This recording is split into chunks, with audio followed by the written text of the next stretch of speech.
I live in Boston, America. My name is Sarah, and I am telling this in my own voice because I am done letting anyone else explain me. On the evening of my parents' 27th anniversary, the wind off the harbor slid under my coat.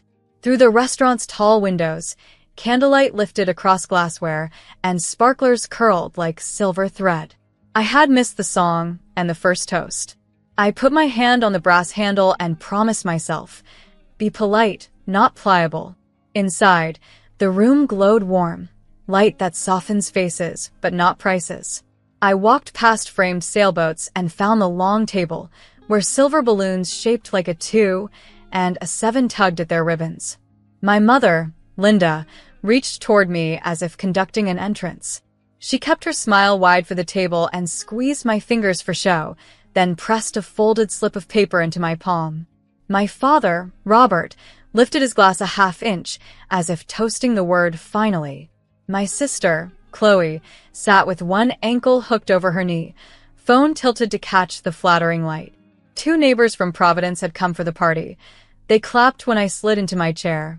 The last one to the party pays the bill, Chloe chimed, bright as a commercial. My mother's smile did not change, but her eyes did, sharpening the way eyes do when a plan lands as planned. I opened the paper. The bill listed its triumphs in crisp type. 2 prime steaks, a sea base big enough to name, a pyramid of oysters, a ring-shaped cake, coffee, tax, and service. The numbers lined up on the right as if standing at attention.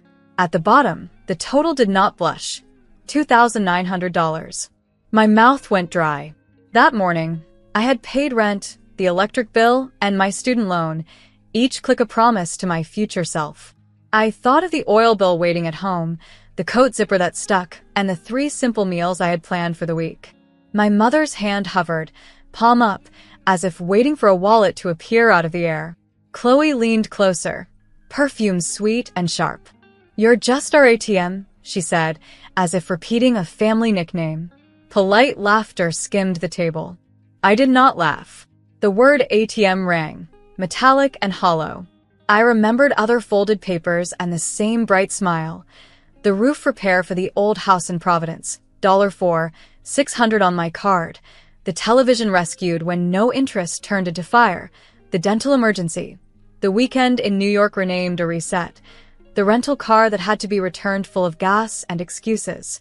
I had been paying in dollars and in silence. Tonight, I ran out of both. "Can you put on your card, honey?" my mother asked, voice low and steady, still smiling for the room. My father glanced at me with his familiar helplessness, the expression that arrived whenever my mother's wants were promoted to family needs. The neighbors arranged their faces into polite interest, as if watching the weather and hoping it would pass.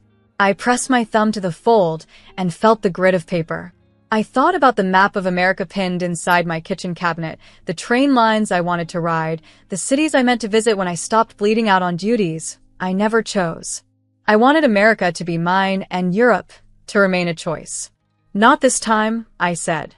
The words were small and plain, but they moved like a key in a lock. The table went quiet. The server approaching with espresso slowed, then stopped. Chloe blinked as if I had misread my line. "Sarah," my father said, soft and warning, "we'll settle up later." But later had become a tunnel with no exit and a floor made of me. I lifted the slip so everyone could see it, then tore it cleanly in half. The rip sounded like cloth. I tore the halves into quarters, then eighths, until a pale drift of paper settled on the empty dessert plate like fresh snow. I was neat because I would not be accused of making a mess when the mess had lived here for years, invisible and heavy. "This is not my debt," I said. My voice shook once, then steadied. I didn't agree to it. I won't pay for what I didn't choose. I am not your machine. My mother's smile vanished. Her lips formed a controlled circle. Chloe's cheeks flushed. One neighbor examined his hands. "You're embarrassing yourself," my mother hissed, letting the whisper carry the edge her smile had hidden. "Sit down, pay, and we'll talk." "I've been embarrassed enough," I said. I slid one arm into my coat and felt the lining catch on my bracelet like a small tug from the past. For a moment, I saw the old blue house in Providence, The maple tree out front, the third stair that creaked, the front door that swelled in summer and stuck in winter until we leaned our shoulders against it together. That door had taught me the shape of a push.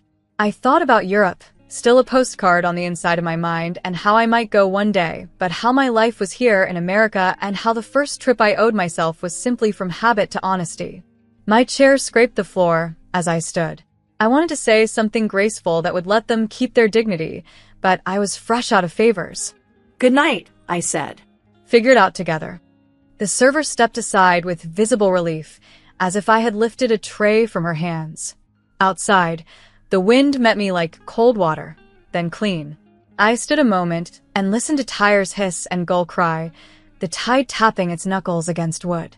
The city did not care what I had refused. It only kept breathing. I turned toward the station. Each step sounded like a sentence I owed myself. I had chosen my name over their comfort, my future over the habit of yes. The night felt like air, not judgment, and I kept walking. The call came a week later while I was at my desk, trying to fix a spreadsheet that kept breaking. My phone buzzed with an unknown number from Boston. I almost sent it to voicemail, but something in me said answer. A calm voice spoke when I did. "This is Stephen Harris from Seaport Bank. Is this Sarah?" I said yes and sat up a little straighter. He cleared his throat and said, "We need to discuss several loans in your name." My stomach dropped, the way an elevator drops when you think it will stop, and it doesn't. "What loans?" I asked. He read the figures in a steady tone.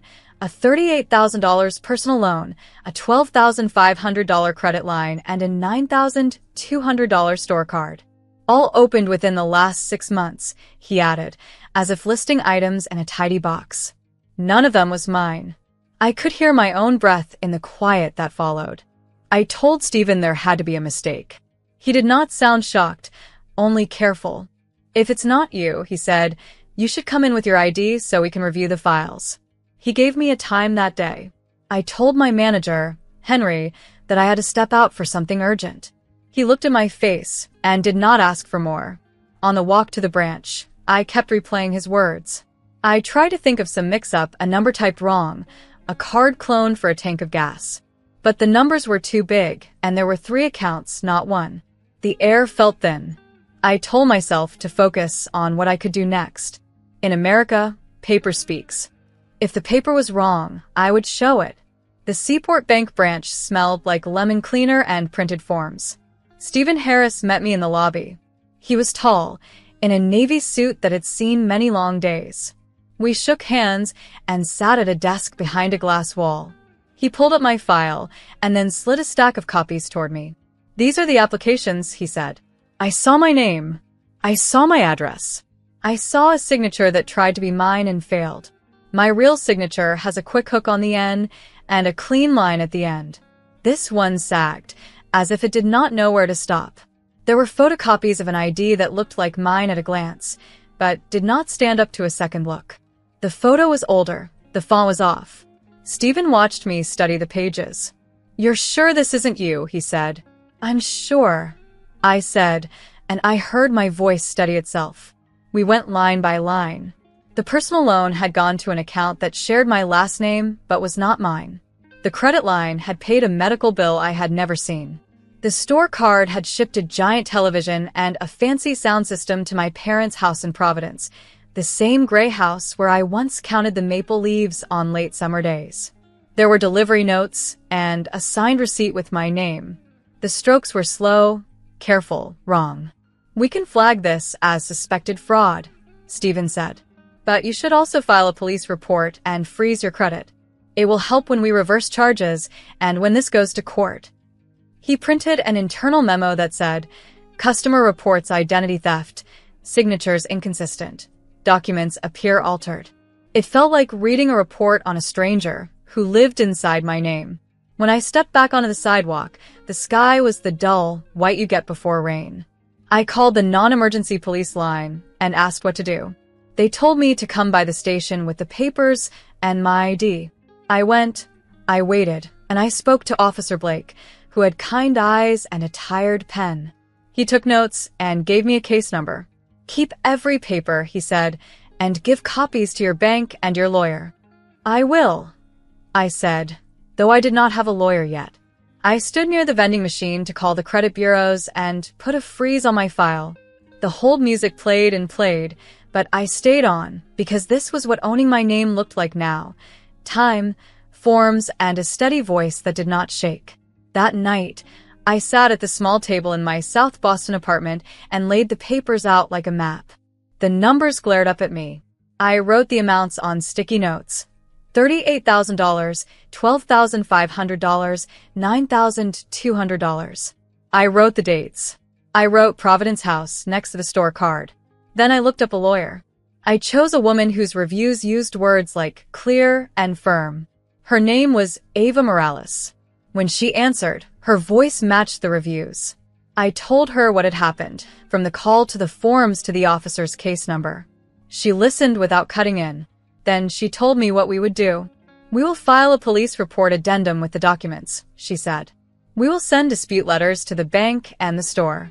We will freeze your credit, which you've started. We will draft a civil complaint. And we will make sure you do not pay $1 for what you did not take." After I hung up, I cried.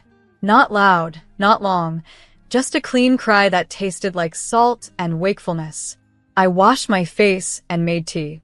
I opened a fresh notebook and wrote a list with boxes to tick. File report copy. Send letters. Scan everything. Call Stephen to confirm flags. Talk to HR about any payroll hold if needed. I wrote a line at the bottom. "My name is mine." It looked simple on the page.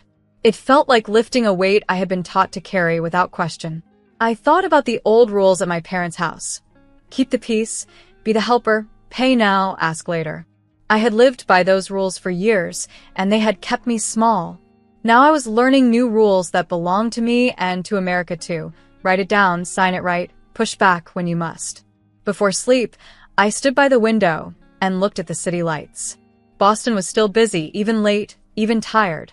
I thought about the party, the bill, the way the room had laughed. I thought about the word ATM and how it had landed like a slap. I thought, too, about a girl who once traced the shape of Europe on a paper map and dreamed of trains and bridges. That dream was still mine, but it would not come from silence. It would come from work, from law, from saying no and meaning it. I closed the curtain and set my phone on the nightstand. In the morning, I called Stephen Harris to thank him for his help and to confirm the fraud flags. He said he had already started the process. "It may take time," he said. "Do not lose your case number." I added his words to my list. I told Henry the first might be in and out for a few days, and he said, "Do what you need, Sarah." At lunch, my coworker Mia asked if I was okay. I told her the truth in one sentence. She squeezed my arm and said, "Good for you for fighting." I felt a small, steady warmth start in my chest. This was not the life I had wanted, but it was the one I had, and I was going to hold it with both hands. I picked up my pen and kept going. Court moved like winter, slow for weeks, then sudden in one hard rush. Ava Morales met me on the stone steps with a firm nod and a folder under her arm. "We speak with paper and fact," she said, and the words steadied me. Inside, the air smelled like floor wax and old books. My parents stood by the wall with their lawyer, Martin Hale, a gray-suited man who seemed to enjoy small size. My sister, Chloe, kept her eyes on her phone. Our neighbor Marla had come to watch. She slid close and whispered, "Family is family," as if that made a debt less real. I did not answer. I looked at the seal on the wall, the word America in a ring of stars. I told myself I belonged here as much as anyone else. We took our places. The clerk called the case. The bailiff, Owen Price, told us to rise. Judge Bennett entered and sat with quiet care, the way someone sits to read a story that will not be fun. The judge's face was calm, almost kind, but the eyes were sharp. "We will keep this simple," the judge said. "Who signed? Who spent? Where did the money go?" The question sounded like doors I had already walked through in my mind. My hands were cold, but my spine felt straight. Stephen Harris from Seaport Bank testified first. He spoke in clean lines, no extra words. He showed the loan forms, The shaky signature that tried to be mine, the mismatched ID font, the account numbers, the money that fell into. He pointed to the addresses for the store card shipments, a television and a sound system delivered to the gray house in Providence, the house with green shutters and a maple tree out front. The delivery slip carried my name in slow, careful strokes that were not my own. Stephen did not look at me for comfort or at my parents for blame. He looked at the paper and let the paper speak. Ava asked short questions. Is the signature consistent with the one on the bank's file for Sarah? No. Did the funds enter an account held by Sarah? No. Did the store card goods go to her apartment in Boston? No, then she made the record clear with dates, amounts, and copies. $38,000 personal loan, $12,500 credit line, $9,200 store card. She set them in a neat row, like stones across a stream. I kept my eyes on the judge and breathed in counts of 4. When it was Martin Hale's turn, he leaned back as if this were a talk at a dinner party. He said words like misunderstanding and support. He said I had always helped my family and that this was no different, just larger. He asked Stephen if banks ever make mistakes. Stephen said yes, but not this one. Then Martin asked me if I loved my parents. The room pressed in. Love is not a signature, I said. My voice was soft, but the line felt strong. He asked if I had ever paid bills for the house in Providence. I said yes when I agreed and when I could, but I had not agreed to these loans. He tried to make my old kindness into consent. Ava rose and said, objection. The judge said, sustained. Ava brought me a copy of my real signature on file. She asked me to explain how I signed my name. I spoke about the quick hook on the N, the light lift before the last letter, the way my hand ends clean, not sagging. I said the forged line looked like someone learning from a picture, not from years of habit. It felt like a small thing to say out loud, but it was true, and truth in this room was the only tool I had. I thought of America again, not just a word on a seal, but a promise that a name can be kept. Judge Bennett took time, then spoke in measured phrases. The evidence shows identity misuse, unauthorized accounts, and goods shipped to an address not belonging to the plaintiff, the judge said. The bank's internal notes and the police report support the claim. The signatures are inconsistent. The funds did not flow to the plaintiff. The court finds for Sarah. The judge's pen moved. Restitution in the amount of $59,700 to the bank and the store, to be paid by the defendants. Civil fines for fraud and misuse totaling $10,000. Costs to the plaintiff. The numbers hung in the air like bells. Ava squeezed my hand once, hard. Stephen Harris nodded. A small nod that said he had seen this before and wished he saw it less. My mother covered her mouth. My father stared at the table with a blank face that looked like sleep. Chloe flushed red, then white. Marla sat very still, as if nursing the thought that love can live with truth. The bailiff called the next case. In the hallway, Martin Hale told my parents they could appeal, but his voice lacked heat. The paper had done its work. A week later, the notices started. Liens stacked up like bad mail. The old debts beyond the fraud, late taxes, a second mortgage, came due now that the shine had worn off. They could not pay. The house that had held us for so long was scheduled for auction. I went to Providence on a clear morning that smelled like cut grass. The gray house looked smaller than in my memory. The maple tree stirred, as if it knew us all by name. People stood on the sidewalk with bitter cards. A woman with a clipboard read the rules. I saw the dent on the porch rail, where I had once parked my bike too hard. A man in a denim jacket opened at $250,000. Another voice said $280,000. I lifted my card and said $295,000. My hands did not shake. The denim jacket man said $300,000. I said $310,000 and felt the number land in my chest like a weight I could lift. Sold, the auctioneer said, and the gavel fell. The sound was not loud, but it carried. I did not cheer. I did not cry. I signed papers while the sun slid higher. The clerk handed me the receipt and the temporary deed. The numbers were plain, the ink still wet. I walked to the sidewalk, put my palm on the porch post, and felt the grain of the wood I had once painted as a teenager for $20 and pizza. I did not feel triumph. I felt clean. When the sheriff posted the notice to vacate, my mother stepped out the door. Her hair was set just right, the way it had been for every holiday. "You would do this to us?" she asked, as if I had built the storm. My father stood behind her, smaller than I remembered. For a moment, I saw them as people who had made bad choices and then hid inside my name. I could see their fear. I could also see my life.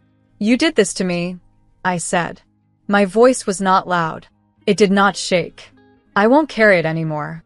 We stood like that for a few breaths, 3 people on a porch, a maple tree in the wind, a house changing hands under an honest sky. Then I stepped back and let the law do its work. I had chosen the hard road and walked it. In America, a name can be broken and be made whole again. I lifted the deed, felt its weight, and turned toward the door I had just won and would soon make new. I changed the locks the first morning the house was mine. The old key fought me the way it always had, then gave up with a sharp click. I walked through each room in slow steps, touching door frames and window latches, like I was learning a new language. The kitchen window is still stuck halfway up. The living room showed a pale rectangle where the giant TV had been. Dust lay in a soft line on the mantel where picture frames once sat. I opened the back door and let a square of cool air move across the floor. This was my house now. I was not the woman who paid a $2,900 bill to be mocked. I was the woman who held the deed. I made a list and started with the roof. Grace Parker, the contractor, showed up with a notebook and a calm look. "We can do this in a week if the weather holds," she said. Noah Reed, the plumber, checked the basement pipes and nodded at the old boiler like it was a neighbor. I signed simple, clear contracts. We set a budget. $6,800 for the roof patch and gutter work, $1,200 to fix the locks and add a deadbolt, $900 for the kitchen sink, and a small leak behind the tub. I paid deposits and kept every receipt in a zip bag. I had learned the hard way that paper is proof. Workmen came and went in clean lines. Hammers tapped, ladders hissed against siding, and a soft smell of new wood rose in the hall. The first night I slept there, the house spoke in old house sounds. Heating pipes ticked. The maple tree brushed the siding like a hand at the window. I kept the spare room shut and simple. My old bedroom stayed plain. A bed, a desk, a lamp, one clean drawer for the past and the rest for the future. In the living room, I placed a sofa, a chair, and a table big enough for work and dinner. I chose a soft white for the walls and a deep blue rug that did not try to impress anyone. I kept a rule for myself and wrote it on a card above the desk. My name is mine. My money is mine. My peace is mine. During the day, I called the utility companies to move the accounts into my name. The woman at the power company said, "Congratulations on the new place," and I said thank you and meant it. I checked the title insurance and filed the final court papers. I wrote a simple budget, $1,500 for the mortgage and taxes, $300 for utilities, $400 for repairs until the big items were done, $200 to start an emergency fund, and a small $50 line for flowers or a book because life needed a little beauty that asked for nothing in return. I cooked easy meals in the small kitchen, eggs, rice, soup, and ate at the table with the window open to the sound of leaves. People noticed the change.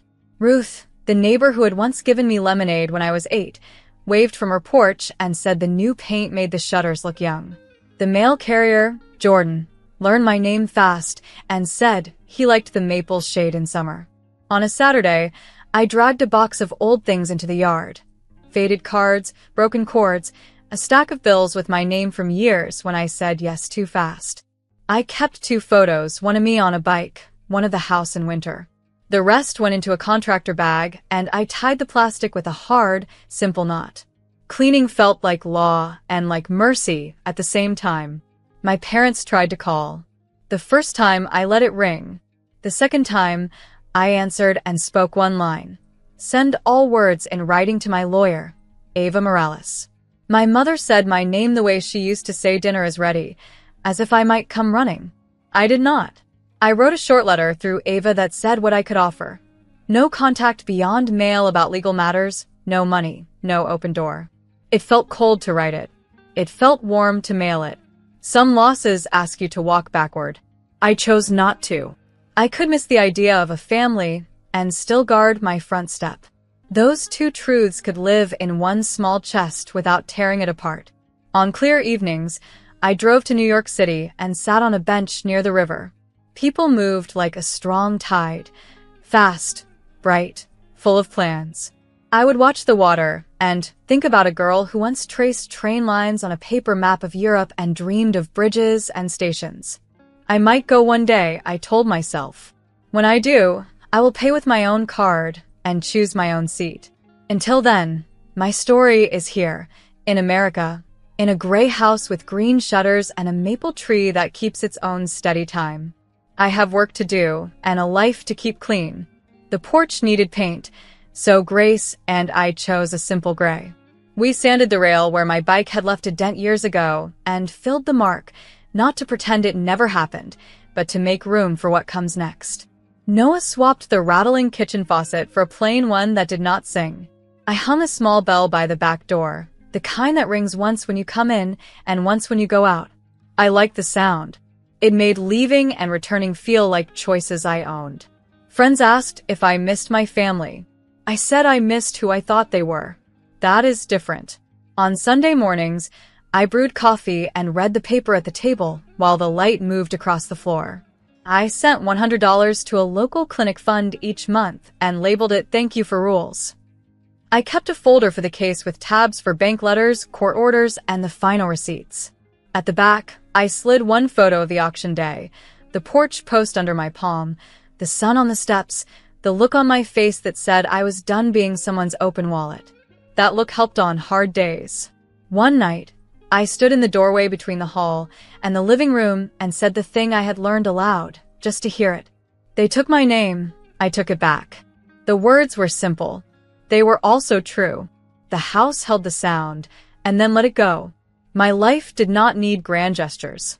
It needed clean choices, honest bills, and doors that closed when I told them to. I turned off the light and listened to the maple leaves brush the siding like quiet rain. When people ask how it ended, I tell them it did not end. It turned. The fight was the hinge. The law was the tool. The house is the proof. I did not throw my life away to keep a lie. I walked out once, and then I walked home.